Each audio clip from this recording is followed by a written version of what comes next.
continue. For now, though, we shift our focus back to the other big story of the day. That's right. Bridget Ngana earlier spoke to the personal assistant to the late President Daniel Arap Moi. In fact, she had the one-on-one earlier. She'll tell us a bit more about that.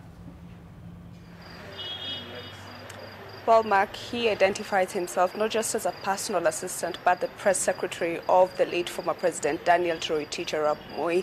He said that they had a relationship that spanned more than 4 decades, and he was really gutted. In fact, after our interview with him, he said he would be rendered speechless because that's when the grief will kick in. But from our conversation with him, we did get to see that they did get to form a strong bond, a bond which will live in his heart, and that is Lee Njiru's heart for a long time to come. And this is the conversation we had with Lee Njiru earlier on today. A man with tons of tales he can tell about retired President Daniel Arap Moi. In 1977, he was appointed to the Presidential Press Service under President Jomo Kenyatta.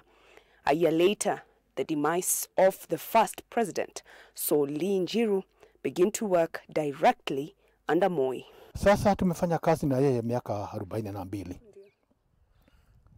Kwangu alikuwa kama baba mlezi. Amekuwa mwalimu wangu. Amekuwa kiongozi wangu. Kutoka manake tulikutana na yeye 77, nilikuwa na miaka 28. Nikaanza kuwa mwandishi wake wa karibu sana, yani press officer wake mwaka wa 78. Nilikuwa na miaka 29 years. The journey of service over the decades saw the relationship between the two men grow into an intimate one. Uhusiano wangu na yeye ilienda ikageuka. It was transformed. It metamorphosed from employer-employee. Nilikuwa kama ni mtoto yake. So nikienda kwake, naingia kitchen, nasema ile kitu nataka kukula. Yeah. Na tukizungumza sasa, hapana kuwa ati unajikasa kuwa Steve. We were very free. Njiru says his former boss showed grace to his faithful workers, such as himself. Mzee Moi was a very kind person. To me, for example, he has protected me. He knew how to protect his people. If you work for him well, amekuwa protector wangu. Iko watu fulani wamejaribu kunimaliza, kuniangamiza kikabila, lakini Mzee Moi mpaka jana amekataa na mimi. Alipenda mtu ambaye ni punctual. Alipenda mtu ambaye ni kind. Alipenda mtu unasikia, ataki mtu ya kukata corners. The country's second president was always hard at work not to lose his political touch, even as he governed the state. He made the people feel that the presidency was theirs. He made the people feel that they had a stake in the presidency. He took it to them.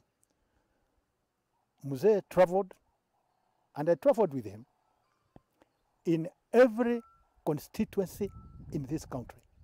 All signs pointed to how close the two were, so much so that Njiru says his spirit has been disturbed in the last few days.